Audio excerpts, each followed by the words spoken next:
શ્રીમદ્ ભગવદ્ ગીતા અધ્યાય 7 જ્ઞાન વિજ્ઞાન યોગ શ્લોક 12નું પઠન કરીએ, પછી તેનો અર્થ સમજીએ.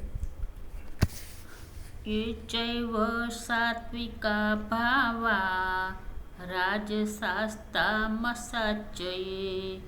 मत एवेति तान् विद्धि न त्वहं तेषु ते मयि. અર્થાત અને વળી જે સત્વગુણમાંથી ઉદ્ભવતા ભાવો તેમજ જે રજોગુણ અને તમોગુણથી થતા ભાવો છે એ બધાને તો મારાથી જ થનાર છે. અહીં ભગવાન અર્જુનને કહે છે કે સત્વગુણ, તમોગુણ, રજોગુણ વ્યક્તિમાં જે કંઈ ભાવો ઉત્પન્ન થાય છે એ મારાથી જ થાય છે એમ સમજ. અને એમ હોવા છતાં પણ વાસ્તવમાં તેમનામાં હું કે તેઓ મારામાં નથી. જો અહીં ભગવાન એવું કહે છે કે બધા ગુણો રજોગુણ, તમોગુણ એ મારાથી ઉત્પન્ન થાય છે, પણ હું એ ગુણોમાં નથી